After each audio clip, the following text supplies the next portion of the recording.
Good morning. You're listening to Retake Our Democracy, a 30-minute weekly show that airs at 8:30 a.m. each Saturday morning on KSFR 101.1 FM, your Santa Fe public radio station.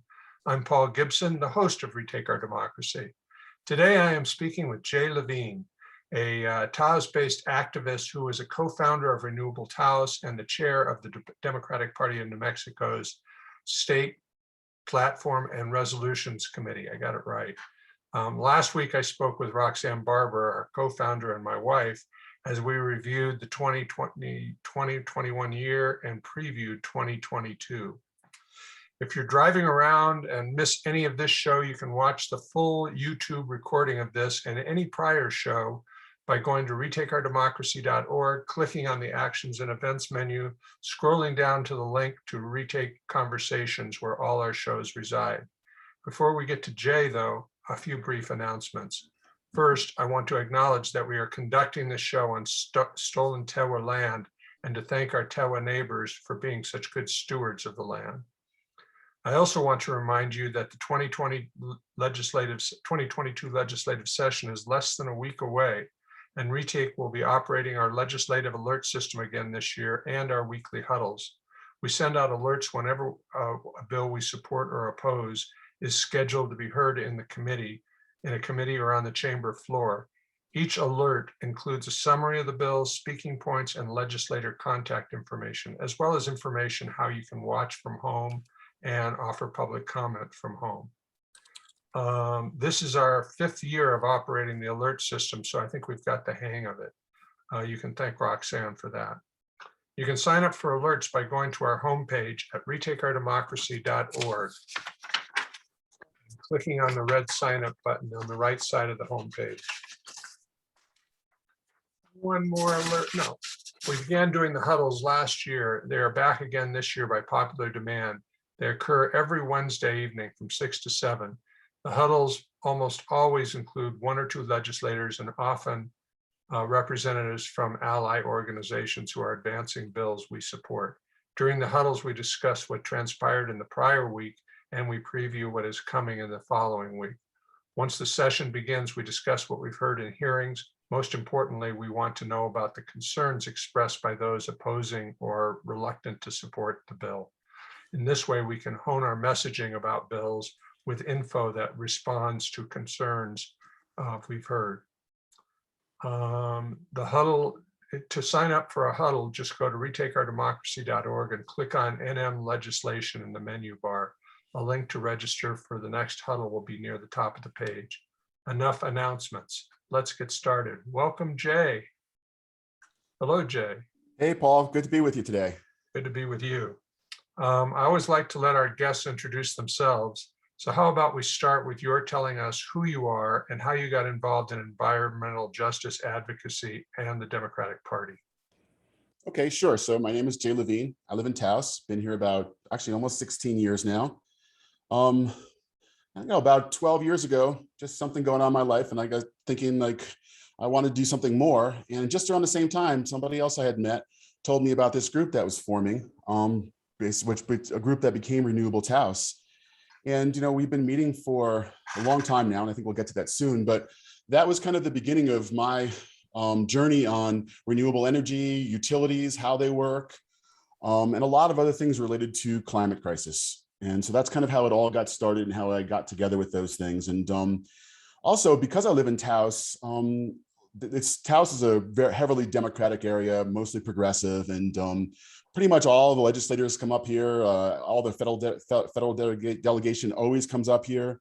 And so I got to meet, early on, Senator Udall, and other senators, sorry, Heinrich, and Ben Ray Lujan, when he was a Congress guy. And so we got to meet them all, and it was really cool to meet them and actually have conversations with folks where, like, before, when I lived in New York, that was not going to happen. Right. So that kind of got me really interested in all this stuff and kind of sparked the beginning of my Democratic Party activism. Okay. Before we start talking about legislative session, can you tell us a bit more about Renewable Taos, how it was formed and what it does? Sure. So I think it's about 12 years ago it got started, and I got the exact time, 10 to 12 years ago. Two local guys, Bob Bresnahan and John Gustorf, were getting together thinking about what could we do in Taos area with solar. How would that all work? How much solar would we need to kind of work on climate change and be able to have enough solar to run us through our day? Is it even possible? What do the numbers look like? So they started running those numbers and doing those things. And they did that for about a year, interviewing various people, including our local CEO of our co-op, Luis Reyes, and kind of starting those discussions. And kind of by the end of that, they realized it was definitely possible. And that's when they started to form this group, Renewable Taos. And it wasn't Renewable Taos yet, but it became that shortly after that. And so we've been meeting for over 10 years now. Bless you. We've been meeting for over 10 years now, pretty much every Monday, every week, I should say. Now it's Monday afternoons at 2:30 to go over issues and work on things. And we've done a lot of different things through the years. And I think it's we could take the whole meeting up to talk about that. But that's how we kind of got started with Renewable Taos. And Renewable Taos' mission is to be 100% renewable across the entire Enchanted Circle, which is basically the Kit Carson Electric Service, co-op service area. And when we say that, we mean across all sectors, which means electricity, home heat, residential and commercial heating and cooling, agricultural. We don't really have industrial up here, but manufacturing. So that's our mission. And we look at that every year or two, and we're constantly working on different projects that sometimes may not seem related, but certainly are. Okay, yeah, Renewable Taos has been a big part of our push for public power. So we really appreciate the work you folks do.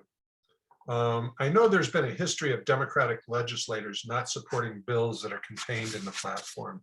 And I recall the then chair of the Democratic Party, Marg Elliston, at a meeting in Santa Fe when asked, and she was just basically saying, the platform's a good thing, but legislators have to pick and choose what they can support from it, and made a point that some Democrats don't live in progressive districts and can't be expected to support the platform. Do you believe Democratic legislators should be censured by the party if they make a habit of not supporting the platform, or how do you react to that problem? Yeah, so I mean, I definitely think it's something that we as constituents need to keep pushing on our legislators, that the platform should be their guide. And I think it's fair that sometimes maybe they find things in the platform that they aren't on board with. But if in general they're not supporting things on the platform, then I think we have to look at what we can do to force them to do that. And that's a pretty complicated topic. And I think it's going to have to come from constituents. But the other thing I want to say is our party needs to be talking about the platform. The Democratic Party of New Mexico has not historically highlighted things on the platform, brought them to kind of a conversation level, both within the state and within the party itself. I think those are things that really need to be done, because one of the things we know, is in politics is like the issues are the things we need to keep talking about. And there's a lot of great issues in the platform that don't get talked about enough. And I think if we talked about more of these issues, we'd find more things in common among Democrats across the state and among New Mexicans across the state. And I think that's a great place to start with all that. I know one of the things I had pressed Marg Elliston about was to start having Zoom webinars like we do. We haven't had many lately since I had the stroke, but that are basically educational. They bring together people who are experts on a particular issue. They share the information, and there's a dialogue, question and answer. And the party should be sponsoring those things for things like the public bank. And when I mentioned that one in particular, Marg Ellison's response is, well, not everybody supports the public bank. And I said, well, that's the point of doing the webinar. It's in your platform and it's a good idea. And more Democrats need to know about it. And more Democrats know about things like this, then they're going to be more motivated to vote. What do you think about that? Yeah, no, and I agree with you. And I think, the public bank's a really good place to look, because there are so many untruths being told about it, things that are misleading. And, the more we talk about it, the more we make it unacceptable to tell those untruth items about the public bank. And that's what we need to do. We need to normalize the conversation around the things we know are facts and the things that we know are true for these things. And I just want to point out that some of the things you talked about are part of the way that SPARC, the State Platform and Resolutions Committee, the way we operate. And we've been meeting monthly since September. And on our agenda, we have typically 3 or 4 topics on our platform, and we bring in expert speakers to talk about different topics on the platform. And then we have a Q&A after, and it's been really successful. We've had some great speakers, and it's, for me, it's as a somebody who loves policy, it's really fun. Okay. I'm not as involved in the platform development as I was 4 years ago. At the time, I recall being heavily criticized for being anti-union because we were pressing for language. I believe it was in relation to a fracking pause, but I could be mistaken on what it was about. But it was about something in climate, and basically the response was, if we do this, it's going to cost union jobs. And I guess I've heard that same rationale when we're talking about LANL, when we talk about, the toxic nuclear dump and stuff. All of these things create jobs. So does the extraction industry. But at what point is what is produced by those industries so bad that the jobs they produce doesn't matter? How do you feel about that? Yeah, no, How do so you navigate that as the sorry? chair of, how do you navigate that as the chair? Yeah, I understand it is complicated, and not just with the outside folks, but also with people on the committee and people who come to committee meetings. We don't all agree on everything, and we have to coalesce for our platform to make it all work. And from my perspective as an activist, also, we're in a period of disruption, technological disruption, probably unlike anything humans have seen before. Lots of things are changing at a credible pace. And we're going to have to accept that some of these things that we're used to as for jobs are going to go away in the next 10 to 15 years. And we're going to have to accept that. But that's part of, as a society, that, where we care about our neighbors and we care about other people, we have to say, well, we have to bring them along. We have to give them retraining. If they're old enough, maybe we have to provide for early retirement, because some of these industries have to go away. And, as a climate change activist, one thing we know from science is that if we're still burning oil and gas in 10 years or even 8 years like we are today, there's no future for life on Earth.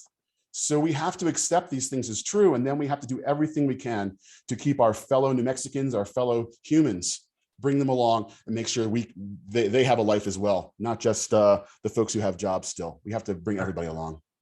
So one of the things that I anticipate in this session is the hydrogen hub will be introduced by the governor, and that will be justified by creating all kinds of jobs and bringing in hundreds of thousands, hundreds of millions of dollars to New Mexico.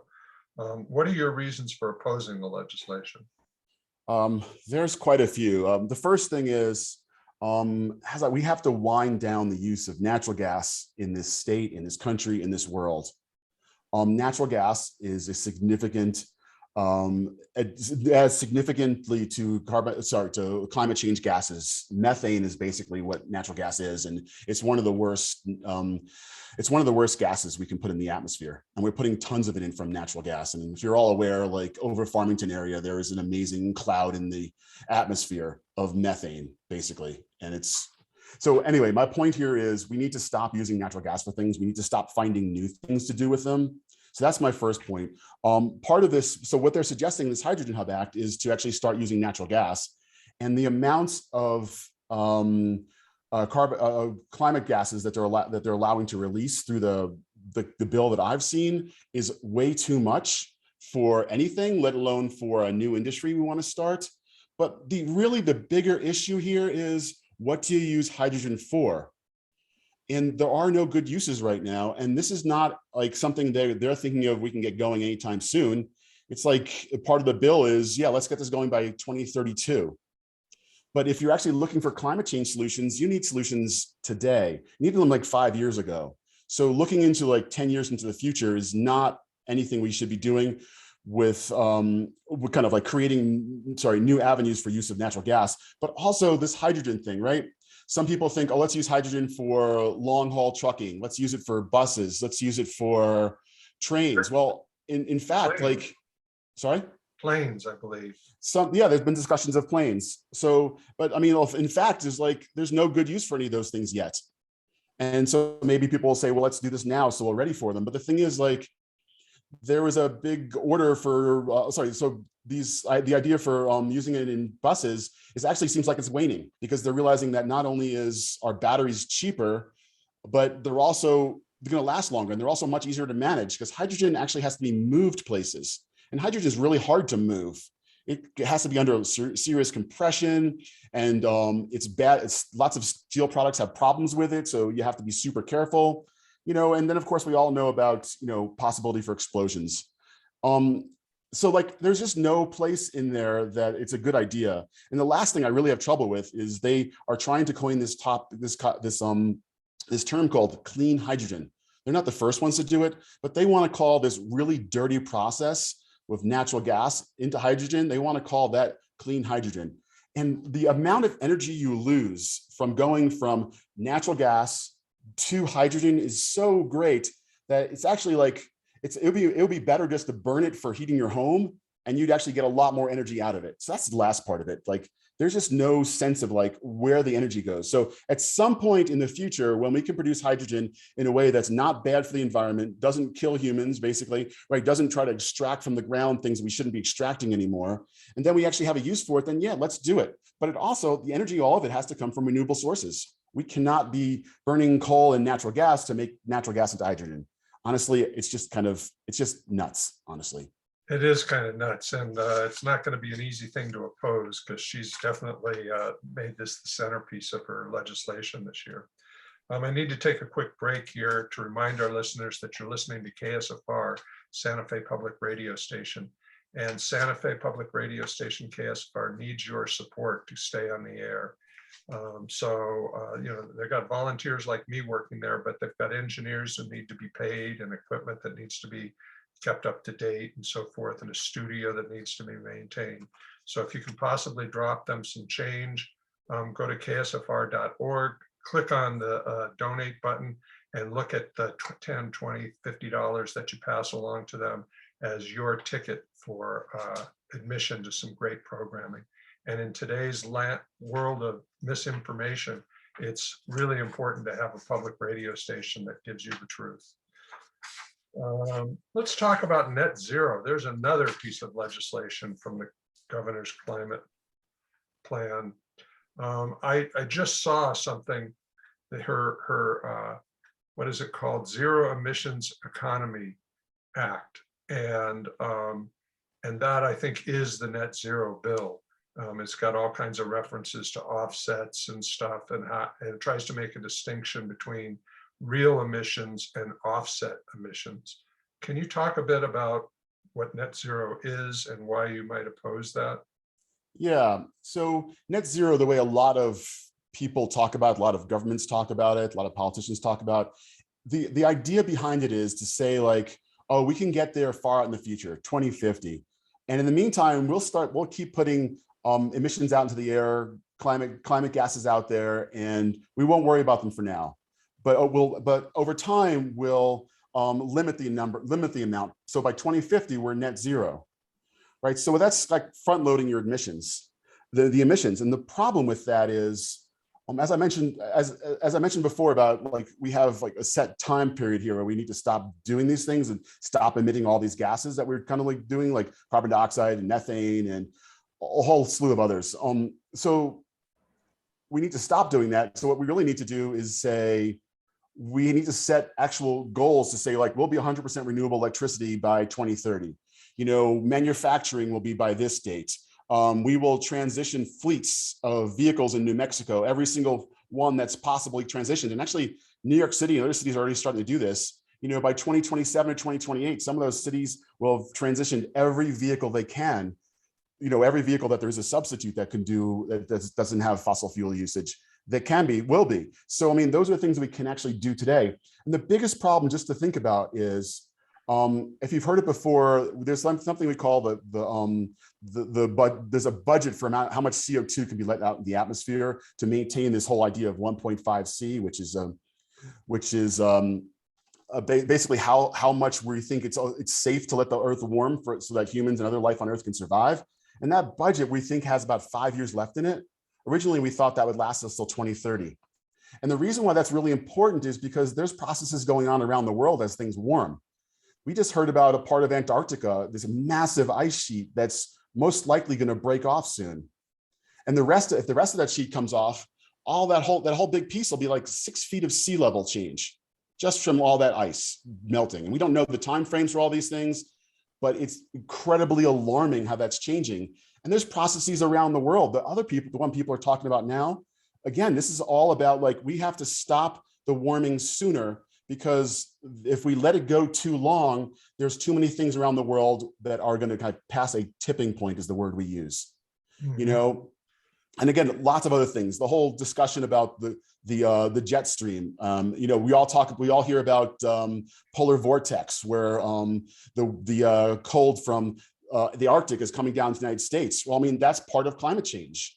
And the more, and for the reasons I'm not exactly an expert on, the Arctic is warming faster than the rest of the country. So because of that, like this cold warm barrier that used to be like pretty straight across the northern part of the United States is now dips down into Alabama regularly and places like that. And so the more we let this happen before we actually start to do something about the warming gases, the gases that are warming our planet, the worse the outcome is going to be. There is no way that a net zero 2050 policy in New Mexico actually provides for life on Earth into the next century or two. It's just not possible. You know, I've written recently about how is it that New Mexico, the land of enchantment, is so lucky to be relying on three industries: extraction industry, nuclear weapons, and nuclear waste storage. I mean, it's just like, lucky us. So a bill has already, let's talk about a couple of other bills. A bill has already been introduced to offer tax credits to any homeowner installing solar and/or batteries. Another bill is said to be coming to offer tax credits for purchasing an electric vehicle. Both initiatives would obviously encourage transition to electric vehicles, a good thing. Retake has supported these bills in the past, but critics have claimed that the bills are elitist, as they would largely benefit upper income people. How do you feel about the tax credit legislation, and how do you respond to that criticism? Yeah, so it's, you know, it's complicated, right? So I'm going to talk about the electric vehicle thing first. So electric vehicles have been coming down in price super quickly. And if it wasn't for the current, you know, we always hear about the supply chain issues. If it weren't for the current supply chain issues, some of the electric cars would be even less expensive now than they were last year. But my point about that is there are dozens and dozens of electric vehicles that are going to be introduced every year for the next 2 or 3 years before it becomes like a torrent of like vehicles. And they're coming down in price very quickly. So what can possibly, and the last part about electric vehicles, just to be clear, is electric vehicles cost a lot less to maintain. I mean, significantly less. They have like, they no engine per se, you know, and their electric motor is like, in my car, it's I think 10 parts. Versus, you know, the gas motor, which is like 2,000 parts. So you can just picture like all the things that have to go in to maintain those. And so with all that, they're coming down in price precipitously. So what I'm saying about all this is like, is if we say, it's very possible and very likely the next year, we're going to see some electric vehicles come out that have a really good range at around $30,000 price point. And I think what we need to do is, you know, get that $7,500, $10,000 federal tax credit in there, and then get a state tax credit in there. And somebody will be able to buy an electric vehicle for maybe $15,000, $18,000. And if you can do that and not have, and I understand some people that'll be a stretch for, but that starts to cover a pretty significant percentage of New Mexico that can afford vehicles that in the $18,000 to like $25,000 range, right? So if we do that, and then maybe we have to add in there also for people who have lower income, even give them more of a boost. And that was in, I think, the last bill I saw for, was it last year or the year before? So we need to do all those things, because what the amazing part about that is then people can have a vehicle that doesn't have a lot of maintenance costs. So that actually puts money back in their pockets to do all those things. It's an economic justice issue too. Absolutely, right. And we have to do all those things. So I'm really for that. And again, I understand that. Just like the last part of that point is, the vehicles have been coming down in price because of the amount of research and development that have gone into them. And if people weren't buying your vehicles earlier than this, then we wouldn't have gotten all the R&D in it in the same manner. You know, so that's the important part. We need to keep doing that R&D, keep bringing the prices down. So yeah, at some point we do have to subsidize some folks who have more money, who can afford them cars. But if we push them into those cars and we keep selling a lot of them, and honestly, that's what Tesla's done. That's enabled them to build a car that costs under 50, or actually they have a model that's like $38,000. They couldn't have done that without selling the more expensive cars and getting help with getting folks to buy those. So that's where I feel about that. I'm less inclined for solar. on homes, just because that's a very complicated topic. I still think it's a great idea if we can do it. But the problem with it is there's a myriad of issues there. First is like, it's really more important for us in terms of climate crisis to get lots more solar, which we call utility scale. So instead of putting like 5 or 10 kilowatts in a house, we need to put 10, 20, 100 megawatts. So, 100 times more, right? So those are the things we need to kind of really be doing with that. And so I'm less inclined to think we need to do the solar tax credits, but I do think it's a good idea. People need to see these things in their neighborhoods. But the battery and storage, that's a little more complicated because we need lots of storage on the grid. And one way to do it is for people to put them in their homes, to give them some tax incentives to put in their homes, but then let the utilities have some control over it. And there's some really cool things you can do with that to keep neighborhoods, to keep neighborhoods from having power outages and power dips like we see with brownouts sometimes, and especially in the summers.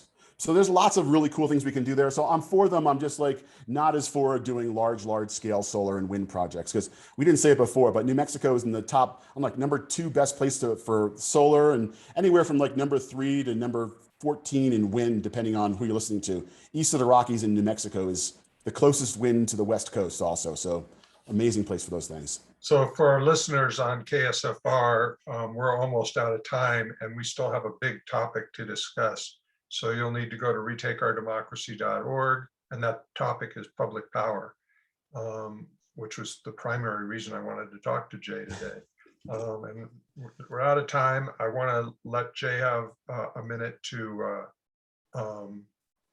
tell us about where you can get more information about Renewable Taos. Yeah, so Renewable Taos, you can go to renewabletaos.org and find out more about us. As I said, we meet these days on Zoom every Monday at 2:30 p.m. and you can get some information about us from our website and email us, info@renewabletaos.org. And also check out Spark, the platform and the Resolutions and Platform Committee, dpnm-spark.org. Okay, well, that's great. And Retake Our Democracy will be back next week. I believe we're going to be talking with Christina Ortez. So it's a kind of Taos Fest for the next couple of weeks. And if it's not next week, it'll be the week after that. So we'll be back. Most of the shows now will be focused on legislation as we're heading into the legislative session. Please do sign up for our huddles. Please do sign up for our alerts. Retake does try and make it as easy as possible. It's a very complicated and fast-paced thing, the Roundhouse, and we try and make it simple for you to weigh in. So that's all for today. Thank you very much for being with us, and we'll be back next week. Stay safe, stay healthy.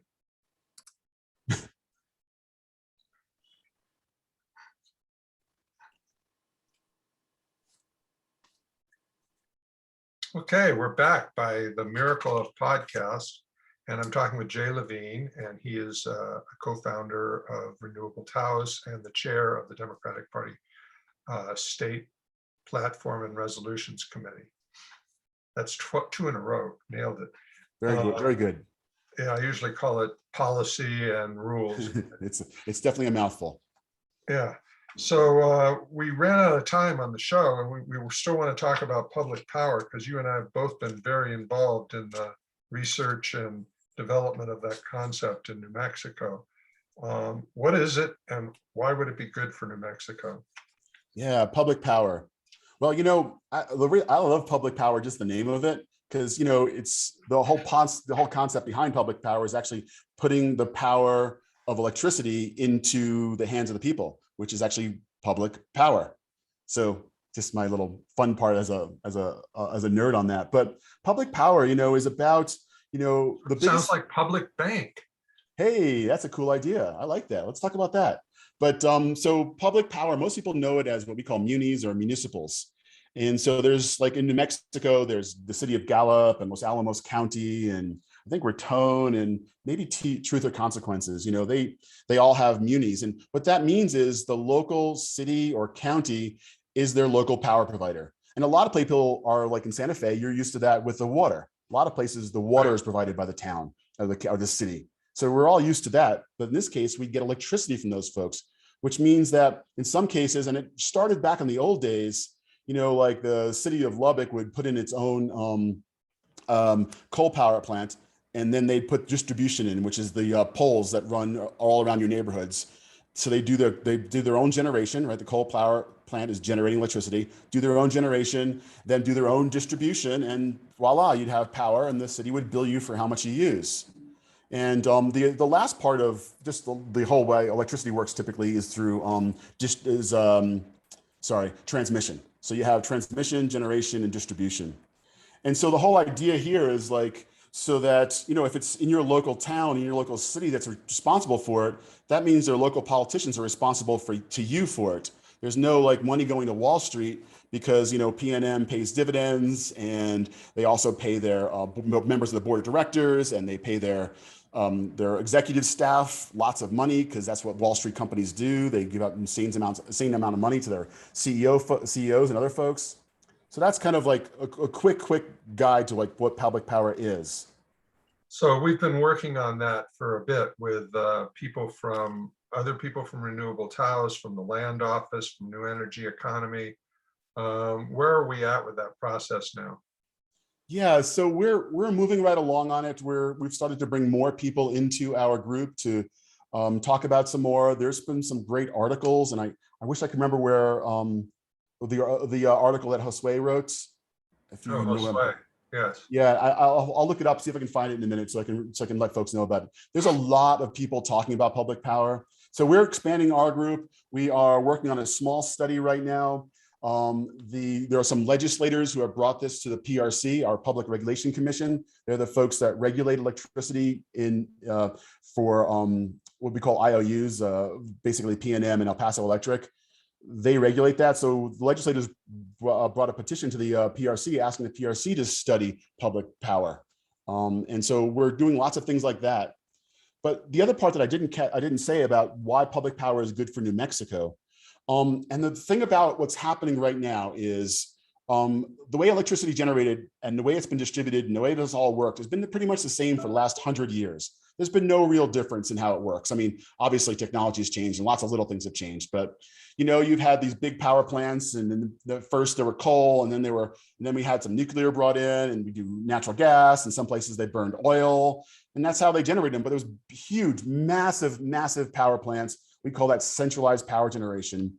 And it's an expensive way to do power generation, right? It's way more expensive. And the cost of solar has dropped by something like 90% in the past 10 years. And the cost curve isn't expected to change much. So it's going to continue to drop like mad. It actually, wind for the longest time was cheaper than solar. And now solar in a lot of places is cheaper than wind. But the cost curve is dropping for wind. So the whole point of that is like the cost of power generation is getting much less expensive. And if it hasn't dawned on you yet, if you have coal power plant, you have to buy coal every year. If you have a natural gas power plant, you have to buy natural gas constantly, and you have to pipe it there and put it on train or whatever way you get there, right? But for solar and wind, you build the plant in the right spot. Obviously, you do your research, you build it in the right spot, you build your solar, you build your wind. You have to have some transmission to move it to its market, but there's no cost of fuel after that. There's some maintenance, but no cost of fuel. And if you can just picture how big a difference that is, the cost of fuel for a coal power plant today is more than a cost to build a similar size wind farm. And that's actually true year after year. So it's just like, and for people, this is an economic justice issue as well, because for people in some parts of the state, they pay 30% of their net gross income for utilities. It could be paired to 5% or 2% with renewable energy. right, Plus, yeah. can't we sell it on the grid to California and other states? Right. So that's the other part of that. And we call that utility burden. The utility burden for folks is just way too high. And some people don't even know that they have a high utility burden because there's not much of an education going on there about that. And that's another set of issues. But yeah, so like what Renewable Taos has been talking about is like, instead of just getting us to 100% renewable in New Mexico, it's kind of confusing. We're saying like, let's get to 500%. And all we mean by that is like, build out 100% of what we need in New Mexico day after day to provide power for us here. But then keep building, don't stop, and then we can sell it. We can sell it east, or we can sell it west for sure, because the grid goes west. Texas actually has its own island grid, which until last year, nobody knew anything about, but unfortunately, because they well, they let the grid fail last year, pretty amazingly. So Texas has its own grid, but we really can't sell it east. But if we do some work on it, we could sell it east too.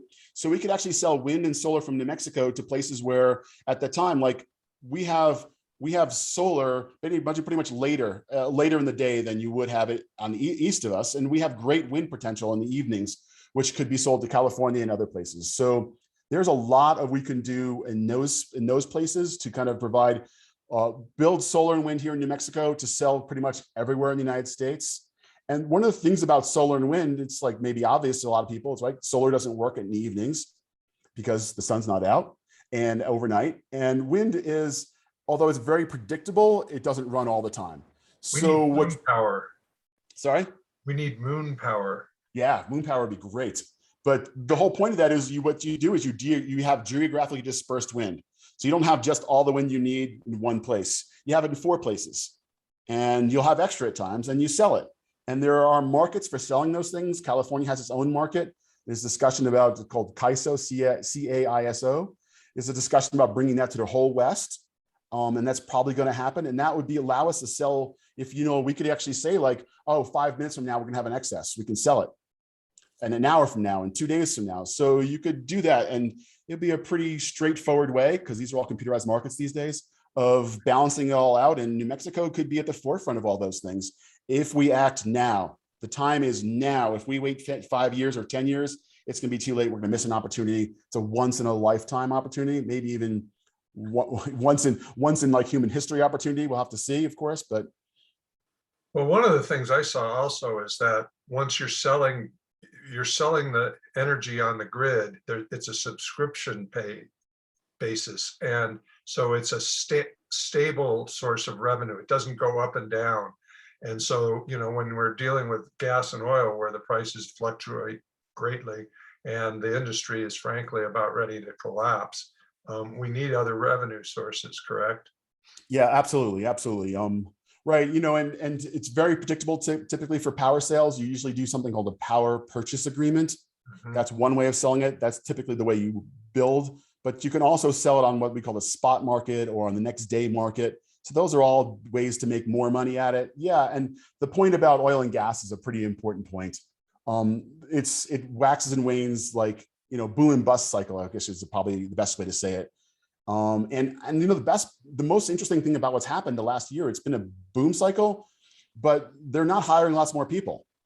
Right. Because they're technology is changing there too. They're automating it. And a lot of the people in that industry are coming to New Mexico to work. And of course we have a lot of people in Mexico who do work in those industries. I don't want to say that it's not a significant thing, but this is one of those technology disruption things, is we have to be prepared for it. We can't stop moving forward on things just because people are going to lose their jobs. It is incumbent upon us, upon our government. It's the role of government to help people who are being displaced by changes in industries. It's their job to help us all make sure those people are kept whole, that we can kind of get them new work, retrain them, and again, if they were close to retirement age, help them retire early. Because it is not right that if we as a society say that this job, this industry is no longer good for humanity, that we don't help all those people. It's just not right. Couldn't agree more. That's what the term just transition is supposed to be about. Yeah. So are there any other bills that you've heard coming out that you would like to see supported or opposed that that we haven't talked about? I haven't at this point. I did want to say one thing about the net zero bill that we were mentioned briefly earlier. I started reading through it, and while I'm completely against this whole concept of, just like keep emitting until we get to 2050, then we'll stop kind of thing. What it does do that I've seen so far, and I have to finish reading it, is it does set up a lot of measures that we don't currently have today. And those things are crucial. I agree. And I wrote about it today and was disparaging about the offset stuff, the whole concept of offsets. But I had been reading the whole bill or the draft bill that you have also. I saw it in an article yesterday, and somehow while I was doing the work on it, I clicked the article and closed it, and then later went back to the bill and accidentally closed it and was never able to re-find it. So if you could send it to me, I'd appreciate it. Sure, Because sure. Be I happy to. think that was the one thing that when they first announced that they were going to do this, Camilla Feibelman from Sierra Club was all agog about it and really excited. And I kind of criticized her for supporting net zero. She got back to me, to her credit, and we talked about it. And it was like, yeah, I know the net zero isn't a good thing, but at least this is discussing what's at stake and measuring things that they're not measuring. And if they measure it, they're going to be embarrassed, and then they're going to have to do something. And so, in the end, in today's post, or I'm sorry, we're recording this on Wednesday. So on Wednesday's post, I ended with, this is something we need to discuss and think about, not that we're opposed to it necessarily. So I Right. agree with you on that, Jay. Yeah. But I mean, obviously, I've mentioned what I think of the rest of the bill. But it's an interesting point, but that you're saying from Camilla is like, if we start measuring these things, I think it will be severely embarrassing, but it'll also help those of us who are very concerned about it, put some real numbers to things, Right. which we have ideas on, but not actual numbers. So that'll be helpful too. So I think that could be a good part of it. Okay, so moving on to the national, international scene and looking into your crystal ball, which I don't think you actually have, although if anybody would have it, it'd be in Taos. Taos Dig. And so my question is, what do you see in 2022 midterms, and then again in 2024? And do we have any hope of this stopping this slide towards fascism? Well, so those are things I don't frequently delve into. I'm not a prognosticator. And also, I honestly, while I have plenty of people I follow on the federal scene, I don't spend much time on it because I'm here, in New Mexico and Taos, trying to do our work here and trying to make Taos an example, and New Mexico an example for what we could do. I am super concerned by the lack of movement at the federal level on important bills. Infrastructure and voting. I'm super concerned about that, partly because these things are just super important for society and us, Americans, but also because they're not doing anything at the federal level that makes people want to vote for Democrats. I couldn't agree more. I mean, yeah, you had mentioned that when you were in New York, there's no way you could have had conversations with your legislators. That's one of the reasons we Retake focuses on New Mexico issues. I have somebody who sends me every day practically another article that he thinks I should share about how we're sliding into fascism or what the Democrats should do in Washington. And I don't typically ever write about it because frankly, I just feel like it's an exercise in frustration. I don't feel like I have any leverage. We can't even get our state legislators or our legislators, our New Mexico federal legislators, to oppose, more investment in nuclear arms. So, what's the point? Yeah. No, I'm with you on that. I still talk about those things with friends, but I don't really take any actions on them. And I'll just say that too, I was a Bernie fan. I feel like we would be in a much better place as a society in COVID. Because I feel like in New Mexico, I'm just going to say this too, just from COVID, we got all the vaccines done really amazingly well in New Mexico, but the tests to me has been a complete failure. Even before the current hard to find testing thing, I'm just going to say I got to do it. I'm in Levin Taos. So I know I live far from things, but I go to get a test. They send it off to California or Texas, and 3 days later I have my results. I'm just getting tested because I traveled, so I want to be safe. I want to keep my community safe. But how is that safe? And it's 3 days later. Am I supposed to sequester myself because I'm not sick? I don't have any symptoms. I'm just being safe. Mm-hmm. And I think that's one of the things that both at the federal level and the local level we need to do better. We need to have more testing. I don't know about you, but until a week ago, I didn't know a single person who had COVID. And suddenly it's like half the people I know have COVID. And it's just weird. It's almost like it feels almost inevitable sometimes. It does. And actually, none of my close family had gotten COVID until last week. And my sister and my mother, who live in the New York City area, they both got COVID last week. Mm-hmm. Well, I hope that everything works out well there. Yeah, thanks. Yeah, they're both getting better, but no, I agree. So like testing, and testing. Well, Jay, it's been great talking with you, and I'm sorry you don't have a crystal ball, because I'd sure like to know how this is going to play out in 2022. But as Yeah. you were saying it, I was thinking, geez, we could be in the second term for Bernie Sanders as president. And I have a hunch we would be in a very different space if that were the case. Mhm. At some point, you've got to throw down the gauntlet and make your party do what it needs to do. And Biden has just been too tepid for that. And Yeah. I worry about what it would look like on the debate stage between him and Trump now. I worried about it before in the last session, and it didn't turn out to be as catastrophic as I thought it would. In fact, I thought Yeah. Trump made himself look bad. Yeah. But I worry a great deal about it. And now I'm also hearing Hillary talk about her maybe running and replacing Biden on the ticket. And I think that's just a disaster. Yeah. Yeah, I agree. And I'll just say also, well, I mean, just, like, I don't want to go into the Hillary, all that stuff anymore, but, if I lived in Sedona, I'd have a crystal ball, just saying, but we don't really have them in Taos. All right. Well, it's good Yeah. talking to you, Jay. I'm Thanks. sure I'll be Thank you. talking to you again in the next few days about the public power stuff. And stay safe and healthy and keep driving that Tesla. I'll be joining you if we get these tax credit bills. All right. Sounds good, All right. Paul. Take care. Take Bye-bye. care.